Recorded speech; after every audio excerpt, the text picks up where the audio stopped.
이상훈 요한 신부를 입력하시면 신부님의 다른 강의들도 들으실 수 있습니다. 구독 버튼을 눌러주시면 새 강의가 등재되면 자동으로 알려드립니다. 제목 아래 더보기를 누르시면 피정 안내를 보실 수 있습니다. 오늘 제2독서 요한묵시록에 보면 여러 가지 말씀들이 아주 이렇게 독창적인 그런 그림들과 상상력을 동원하는 것들과 같이 나와 있습니다. 그래서 요한묵시록은 자주 우리한테 어떤 지구 종말, 인류 종말 같은 그런 이미지를 줍니다. 여기 보면 막 불 달린 짐승에다가 뭐 하늘에서 유황불이 쏟아지고 이런 얘기들이 계속 나오기 때문에 마치 인류 종말, 지구 종말에 대한 얘기처럼 들립니다. 요한복음은 그런 책이 아닙니다. 요한복음에 나오는 이미지들은, 거기 나오는 얘기들은 그리스도인들만 알아볼 수 있도록 씌어진 글입니다. 지금 우리에게는 이걸 읽으면서 이게 무슨 소리인지 모르지만 2000년 전에 초대 그리스도인들, 초대교회에 살았던 사람들은 이걸 읽어보면 그리스도교를 박해하는 로마 제국과 그 사람들의 얘기란 걸 당장에 알아챌 수 있습니다. 근데 그걸 이해를 못하고 이게 무슨 영화 같은 대중매체에서 이런 얘기들이 많이 나옵니다. 요한묵시록이 지구 종말을 얘기하는 것처럼 요한묵시록은 하느님의 왕국, 요한이 본, 그리고 초대 그리스도교 교인들이 본 예수 그리스도께서 다시 오셔서 이 땅에 사랑으로 만들어진 나라. 여러분과 저는 상상도 못합니다. 그게 뭔지.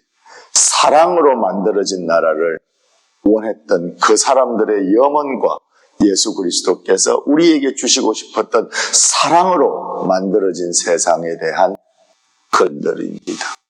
희망과 그 마음속에 가득 찬 그 염원의 말씀들이에요. 여러분과 저는 여기 쓰여 있는 말들을 잘 이해하지 못할 뿐만 아니라 사랑이 무엇인지, 그러니까 사랑으로 만들어진 나라가 뭔지 여러분과 저는 상상도 못합니다. 왜? 한 번도 그런 생각 안 해보고 살았거든요. 사랑으로 만들어진 나라?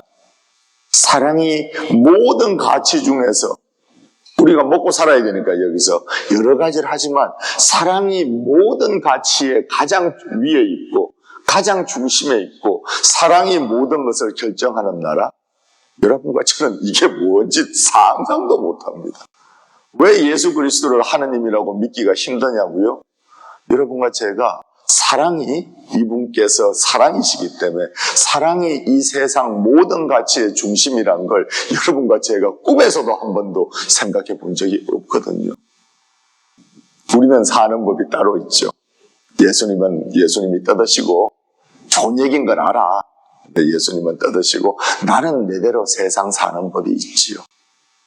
굳이 제가 얘기하지 않아도 여러분들이 잘 아시는 여러분이 세상을 살아가는 법, 제가 세상을 살아가는 법이 있지요.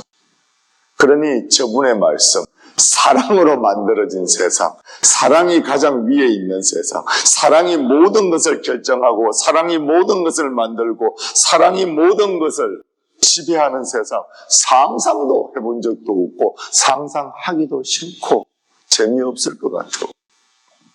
따라서 저분은 혼자 떠드는, 비난하지 않습니다. 저는 현실을 비난해 본 적이 없습니다. 저는 현실 속에 살아왔고 제가 숨이 끊어지는 순간까지 현실 속에서 현실적으로 살 겁니다. 그런데 간혹 마음이 아픕니다.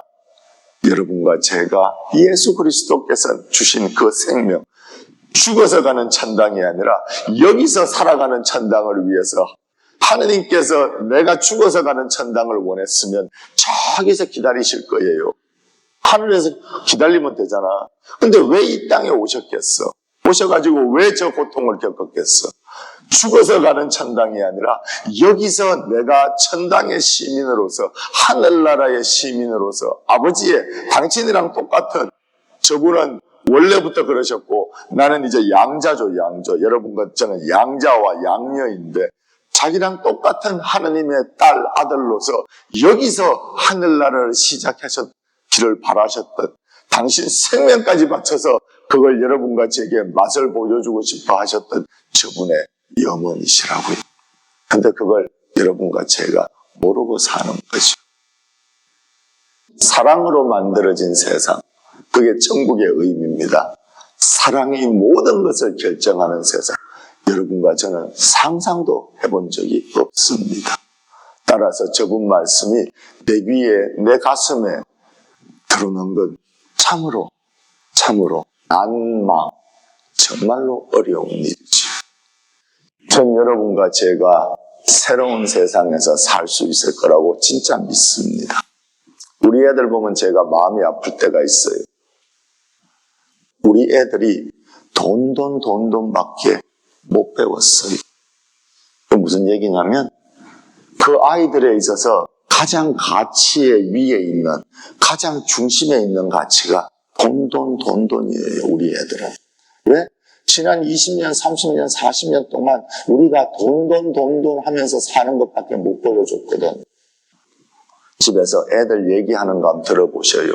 나이가 차서 40이 됐건 아직 어린애건 가만 들어보면 세상에 대한 성공과 그 돈이 가져다 줄 안정감, 우리는 힘들고 불안했으니까 얘는 불안한 삶을 살지 않기를 바라서 계속 공부 열심히 해라 막 그 가르침 그게 돈이었기 때문에 애들이 정말로 돈밖에 못 배웠어. 난 얘가 행복하기를 바랬던 거잖아. 나처럼 불안한 삶을 살지 않도록. 어쩌면 이럴 수가 있나? 마음이 많이 아파요. 하지만 저는 이게 끝이 아니라고 믿습니다. 여러분과 저는 희망이 있는 사람입니다. 대기만성이라고. 큰 그릇은 원래 굽고 만들고 하는데 힘이 들어. 조그만 그릇은 이렇게 쪼물쪼물해서 만들면 되는데 큰 그릇은 막 내가 밑에도 들어가고 위에도 올라가고 뭐 옆에도 서고 이러면서 만드는 이 큰 그릇은 원래 그렇게 대기만성이 맞는 겁니다. 여러분과 제가 정말로 무엇을 할 수 있을 거라고 믿습니다. 교회를 위해서, 그리고 세상을 위해서, 그리고 우리 애들이 돈이 아니라 뭔가 더 큰 가치로. 돈은 필요합니다. 근데 돈만 하지 않고 뭔가 더 큰 가치로 살아갈 수 있게 여러분과 제가 도와줄 수 있을 것이라고 믿습니다. 내가 돈은 필요하지만 돈이 건드리지 못하는 부분이 내 속에 생기기를. 돈은 꼭 필요한데 돈이 세상의 가치와 기준이 건드리지 못하는 그 희망과 사랑이라는 그 씨앗이, 그 부분이 나한테 요만큼이라도 시작할 수 있기를 천주의 가호로, 하느님의 가호로 여러분과 제가 그 작은 세상을 시작할 수 있기를 진심으로 축원드립니다.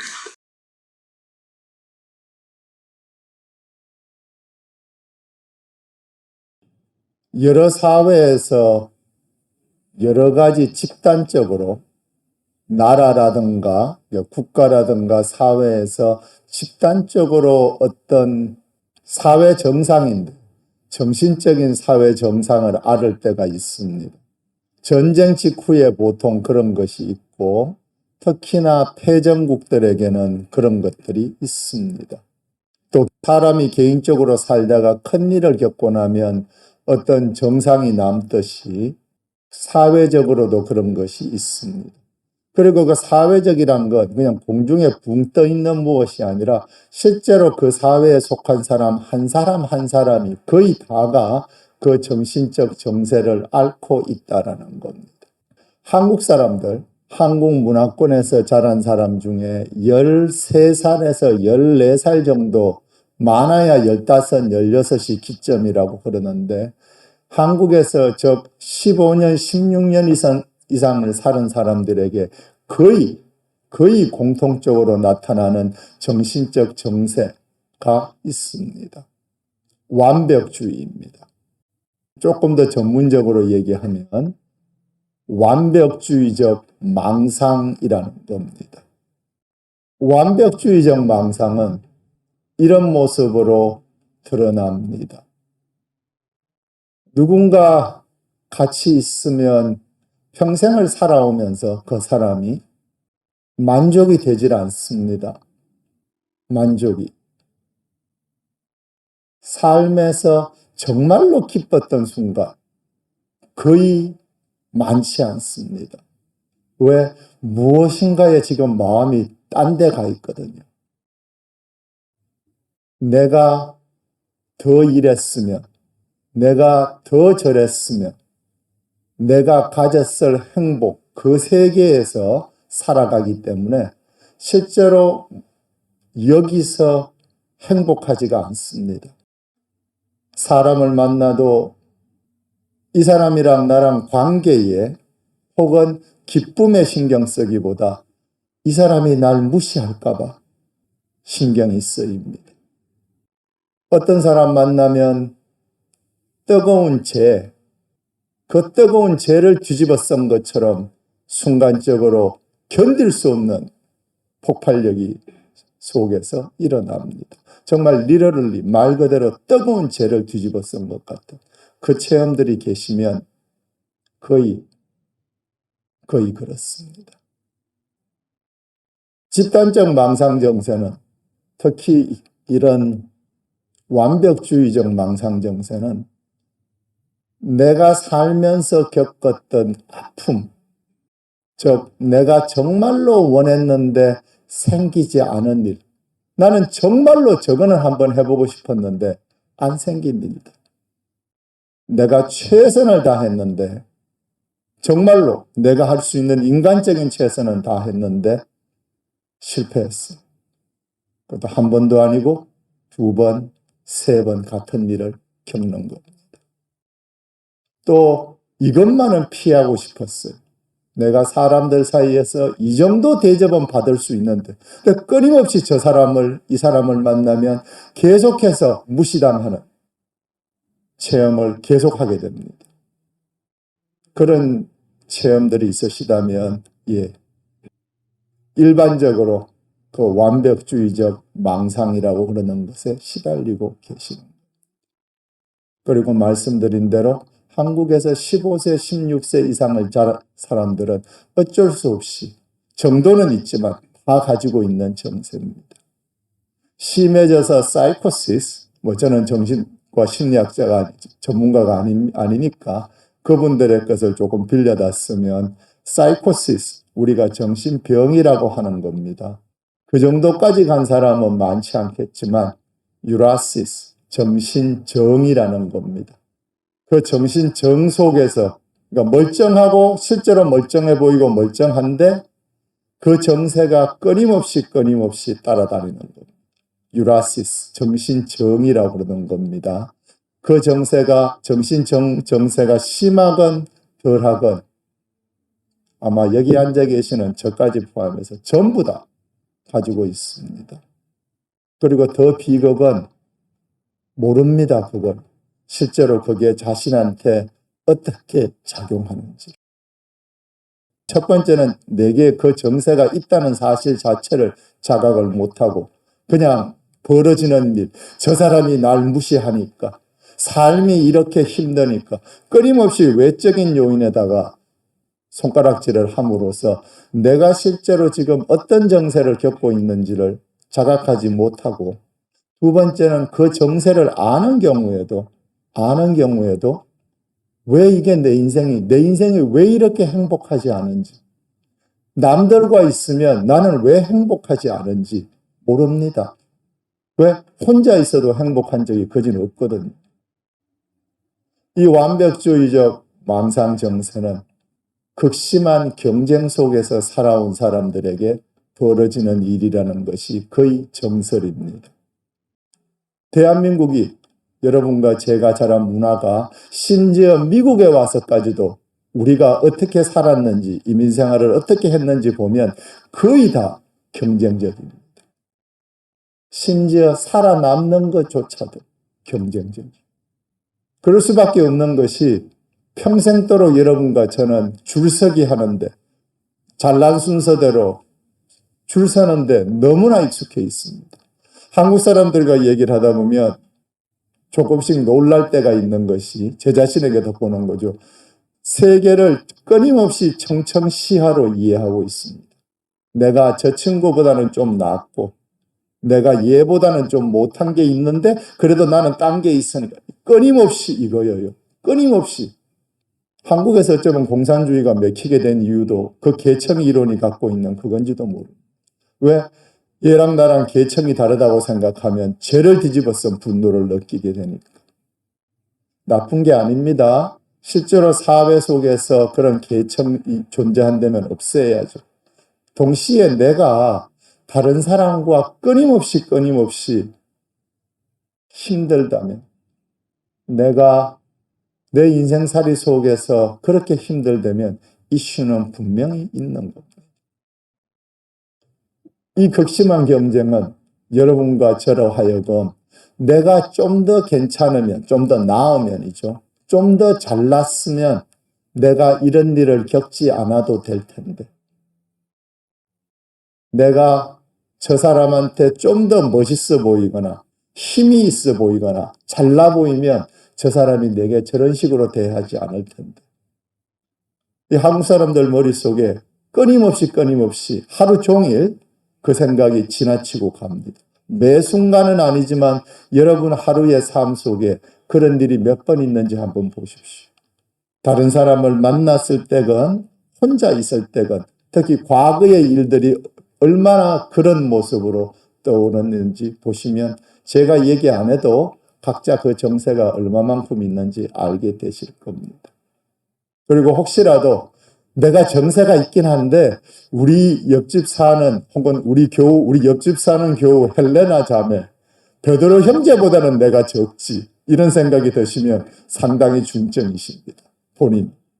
왜냐하면 우리 속에 있는 그 생각은 또 그런 식으로 움직일 테니까. 그래도 저 친구보다는 내가 낫지. 그겁니다.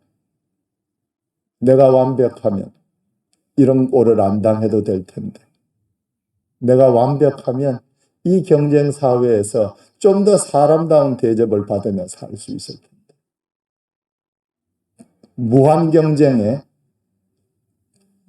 긴 세월 동안 계속해서 노출됐던 사람들의 정신세계에 집단적으로 벌어지는 망상입니다. 그리고 이것은 진정으로 망상입니다. 왜? 실제 인생의 행복은 그렇지 않다는 것을 여러 가지 모습으로 보여주는데도 삶이 여러분과 저는 그 새로운 사실들을 인식할 힘이 없이 살아갑니다. 여러분의 삶이, 제 삶이 행복하지 않은 가장 큰 이유 중에 하나입니다.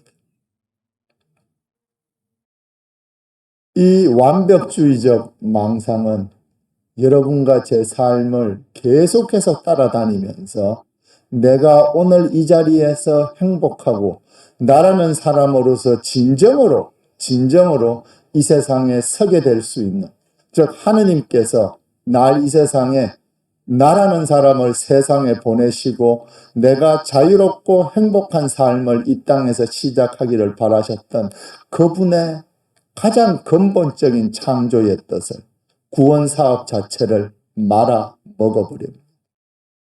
왜?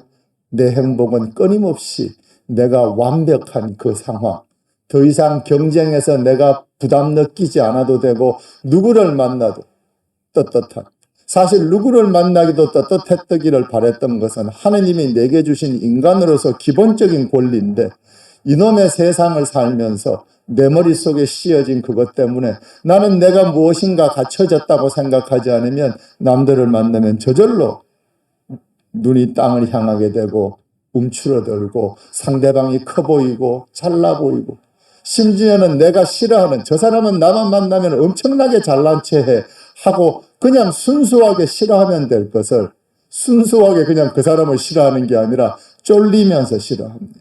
쫄리면서. 이 정상이 계시면 지금 제가 말씀드린 정상은 말씀드린 대로 15세, 16세 이상 한국에 살았으면 99.9999%가 가지고 있는 정상일 겁니다.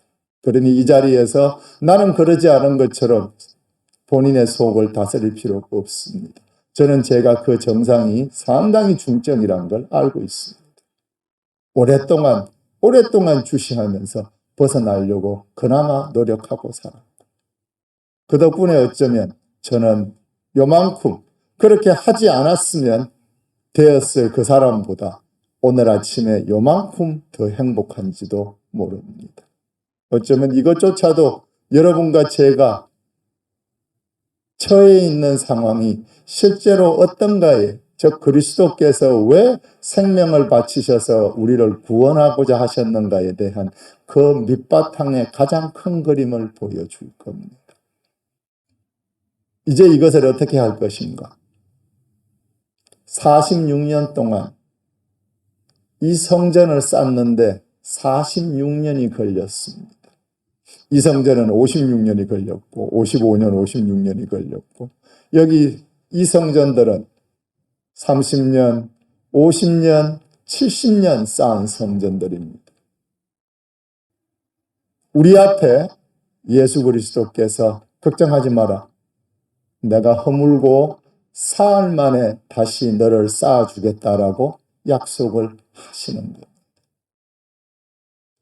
이제 내가 이것을 자각해도 내가 얼마나 이 경쟁사회에서 자란 사람답게 온몸에 그 정세가 배어서 내가 세상을 바라볼 때 그냥 똑바로 바라보지 못한다는 것을 끊임없이 경쟁적으로, 그래서 그 경쟁에서 벗어나고 싶고 편안하고 자유롭고 행복하고 싶은 생각 때문에 끊임없이 완벽주의적인, 내가 이렇지 않으면, 내가 저러면 내가 더 행복할 텐데, 적어도 내가 이런 일을 계속 경험하면서 살아가지는 않을 텐데 하는 생각을 버릴 수가 없게 된 이 상황에서, 그래서 이 46년 동안 쌓은 성전을 허물고 사흘 만에 다시 쌓겠다는 예수 그리스도의 말씀이 우리 귀에 떨어지지 않습니다.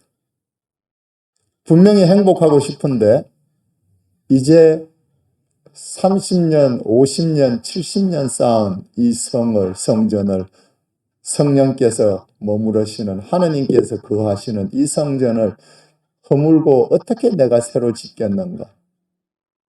예수 그리스도께 그날 아침에 대답했던, 당신이 어떻게 그것을 할 수 있겠냐고 대답했던 그 유대인들의 마음과 저희 마음이 오늘 아침에 같은 겁니다.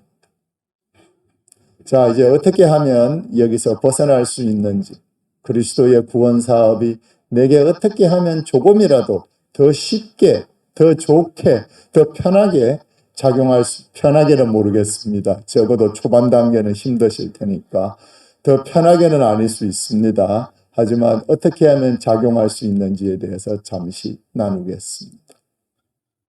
첫 번째는 인식하는 겁니다. 내 정세를, 내가 행복하지 않은 순간이 너무나 많다는 것. 내 속에 실제로 끊임없이 다른 사람과 비교하거나 내가 더 나았으면 더 행복할 텐데 하는 생각이 끊임없이 제 속을 지나가고 있다는 사실 자체를 인식하는 겁니다. 내 자신에 대해서 이 광활한 땅에 축복해 주신 그 사람이 아니라 끊임없이 다른 사람들의 눈 사이에서 사회적인 기준으로 어딘가쯤 서 있을 나를 끊임없이 찾고 있다면 내게 그 정세가 나를 자유롭지 않게, 행복하지 않게 하고 있다는 사실을 인정하는 것. 실제로 그 문제 앞에 서는 거죠. 문제 앞에 서는 겁니다. 그 문제 앞에 서면 어떤 순간부터 보이기 시작합니다. 로욜라의 성 이나시오께서 뱀으로 설명을 했는데 뱀 대가리, 뱀 몸통, 뱀 꼬리가 있습니다. 처음에는 뱀 대가리, 이게 어떻게 해서 무엇 때문에 생기는지 인식 못합니다. 즉 막아내지 못한다는 거죠. 뱀 몸통에서 잡을 수 있는가? 변화하는 속에서 내가 그것을 체험하고 있을 때 이러면 이상한데 하고 잡을 수 있는가? 못합니다. 기껏 해봐야 처음에는 정말 재수 좋아봐야 뱀꼬리, 내가 뱀한테 다 물린 다음에 뱀이 저렇게 가는 거 보고 에이씨 또 물렸구나, 이 정도일 겁니다. 이나시오 성인의 말씀은 그 정도만 해도 정말로 처음에는 잘하시는 겁니다.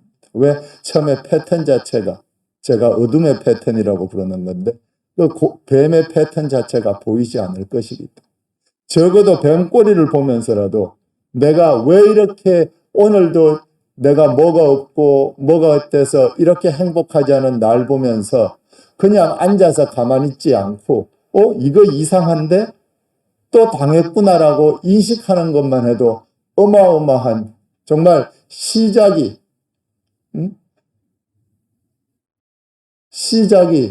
반이라고 그만큼 온 겁니다. 정말로 이 식별의 길에 있어서 시작은 반입니다. 그 시작하는 만큼 나는 오늘 아침에 행복하고 자유로워질 겁니다. 그리고 시간이 지나면서 막 분석하지 마십시오. 그럴 필요 없습니다. 관조, 쳐다보는 겁니다. 쳐다보고만 있으면 됩니다.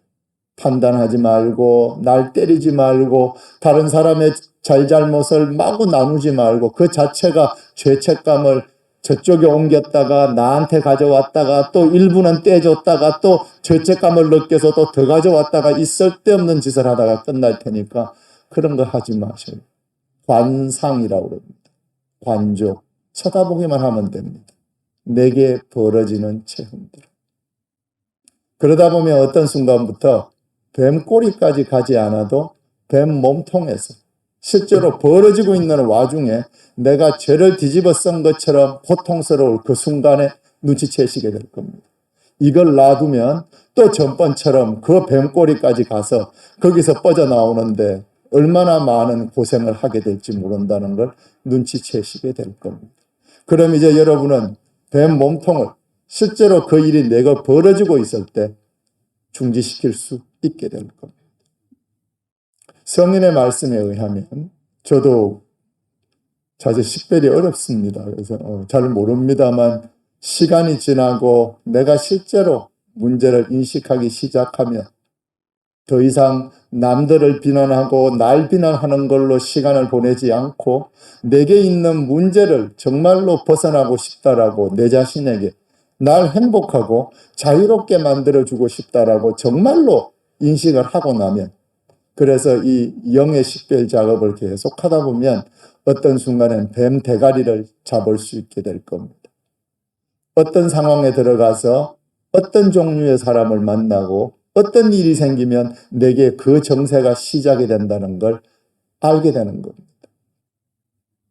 어떤 상황에 들어가면 어떤 일이 내게 닥치면 또 어떤 종류의 사람을 만나 그러면 뱀 대가리를 잡을 수 있게 되는 거죠.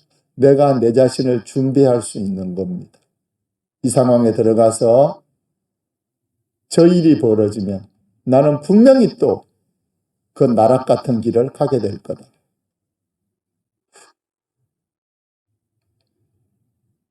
그 길로 가지 않겠다고 자신한테 다짐할 수 있게 되는 겁니다. 이제 여러분은 뱀 대가리를 그 상황에서 잡을 수 있게 되는 겁니다. 어렵고 힘든 작업입니다. 왜 모르겠습니까? 그 작업을 오래 해본 사람으로서 진심으로 여러분이 겪을 아픔들에 대해서 알고 있습니다. 누구나 다 서야 됐던 그 자리니까요. 하지만 진정으로 자유롭고 행복하기를 원한다면 내가 내 어둠 속에서 내게 있는 뱀 어둠의 패턴에서 벗어나온 삶을 살기를 원하면 할 수 없습니다. 그 앞에 서는 수밖에. 서서 그 일이 벌어질 때 보고 있는 겁니다. 분석이 아니라 관조, 보고 있는 겁니다. 책임감, 죄책감, 손가락질, 저쪽을 향하건 날 향하건 그걸로 시간 보내는 것이 아니라 그냥 관조하는 겁니다. 그러면 여러분들 속에 있는 무엇이 교회가 성령이라고 부르는 그 거룩하신 하나님의 영이 내게 눈을 띄워주실 겁니다. 신부님, 그 앞에 설 때마다 저는 너무나 어렵습니다. 사실입니다. 저도 지금도 그 앞에 설 때마다 어렵고 어렵습니다. 그래서 그 어둠을 직시하는 방법, 그 어둠을 처리하는 방법, 대처하는 방법 두 가지 중에 첫 번째, 어둠 앞에 선다. 막 복잡하게 분석이 아니라 그 어둠의 패턴 앞에, 큰 그림 앞에 누가 나한테 잘못했고 그때 그 순간에 이걸 따지는 게 아니라 그 일들이 어떻게 벌어졌고 뱀대가리 어디서 벌어졌고 어떻게 벌어졌고 끝에 어떻게 됐는지를 그냥 보는 겁니다. 첫 번째, 관조. 근데 이 관조를 하기 위해서 제일 필요한 거, 관조 이전에 해야 되는 가장 중요한 게 있습니다. 좋으신 하느님과 함께 서는 겁니다. 어둠은 짙습니다. 특히 내 삶을 그 정도로 오랫동안 힘들게 했던 것이라면 46년 동안 이 성전을 쌓는데 46년이 걸렸으니 그것을 다시 쌓는 것은 얼마나 힘이 들겠습니까? 어둡고 힘듭니다. 그래서 그 어둠의 패턴 앞에 설 때는 꼭 한 가지를 지켜야 합니다. 내게 정말로 좋으신 하느님. 그냥 단순히 믿고 동화 속에 있는 것처럼 여러분과 내 머릿속에 있는 그거 말고 실제로 날 사랑하시는 하느님과 같이 서겠다는 각오입니다. 그리고 여러분들 마음속에 이제는 희미해졌는지 모르지만 언제라도 한번 하느님께 사랑받았던 강한 체험들이 계시다면 그 체험의 하느님과 같이 서십시오. 좋으신 하느님과 같이 서는 것. 그 좋으신 하나님과 같이 선다. 그리고 어둠의 패턴을 본다. 이 두 가지가 여러분과 제가 수십 년 동안 우리에게 뿌리내린 그 어둠의 횡포로부터 벗어나올 수 있는 길입니다. 신부님, 가능하겠습니까? 46년 동안 쌓은 성전을 누가, 하느님은 지금 내 눈앞에 보이시지도 않고 이건 분명히 나 혼자 하게 될 것 같은데 46년 쌓은 성전을 어떻게 허물고 사흘날에 쌓을 수 있겠습니까? 2000년 전에 유대인들이 느꼈던 것과 같은 문제가 여러분과 제 앞에 사실 있습니다. 교회의 믿음을 빌어서 그리고 이 부족한 사람의 정말 부족한 신앙을 빌어서 여러분들께 말씀드립니다. 성전을 허물고 사흘날에, 그 사흘이라는 게 사실 실제 여러분과 저의 삶 속에서 사흘이 아닌 것처럼 느껴지겠지만 아닙니다. 사실입니다. 사흘 안에 내 정세가 다 낫는 것이 아니라 내 삶이 기쁨과 자유에 가득 차는 것이 아니라 매 순간 사흘에 한 번씩 내가 실제로 일어설 수 있습니다. 이건 제가 교회의 믿음을 빌어서 제 작은 체험을 빌어서 얘기할 수 있습니다. 사흘에 한 번 새로 일어나는 것. 그리고 여러분과 제 눈앞에서 실제로 그 수십 년 묵은 성전이 허물어졌다가 정말 아름다운 모습으로 다시 서게 되는 건 보실 겁니다. 제가 분명히 약속할 수 있습니다. 40몇 년 묵은 성전 앞에 그 허물어진 폐허 앞에 설 수 있을 것인지, 내 삶에 가장 아프고 내가 그 근처만 지나가도, 생각만 헐핏 지나가도, 그 그림만 떠올려도 고통스럽고 힘든 그 자리에 설 수 있을 것인지, 만에 하나 여러분과 제가 그 자리에 설 수 있다면, 그리고 그 좋으신 하느님과 함께 선다. 그리고 하나하나 따지는 것이 아니라, 누구의 책임인지를 따지는 것이 아니라 그대로 벌어지는 일을, 어둠의 패턴을 본다. 이 두 가지를 지키시면 46년 동안 묵은 성전을 그 폐허가 되어버린 내 삶의 자리에서 사흘에 한 번씩, 정말로 사흘에 한 번씩 우뚝 서는 새롭고 행복하고 정말 상상해 본 적이 없는 그 행복한 사람을, 내 자신을 만나시게 될 겁니다. 중간에 계속 실패하고 계속 어려워져도 괜찮습니다. 왜? 내가 사흘에 한 번씩 일어날 수 있으니까. 죽을 때까지 내가 가진 것, 내가 못 가진 것, 내가 바오로와 헬레나보다 낫고 못한 것들 사이에서 쓰러져 가지 않게. 내가 과도한 자의식과 내 자신을 잘난 척하게 해야지 간신히 살아남을 수 있는, 유지할 수 있는 내 자신을 내려놓을 수 있기를. 아침마다 시퍼렇게 칼을 갈고 남들 앞에서 엄청나게 잘난 것 같은 표정을 지어야지 간신히 자리를 잡아가는 내 이 속은 내려놓을 수 있기를. 그래서 여러분과 제가 진정한 자유, 시퍼렇게 자존심을 안 세워도 되고 남들 앞에서 잘난 척하지 않아도 되고 내가 남들 앞에서 날 인정하라고 똥고지 부리지 않아도 되고 그 세상에서 살아볼 기회를 하느님께서 여러분과 제게 주신 겁니다. 사흘에 한 번씩.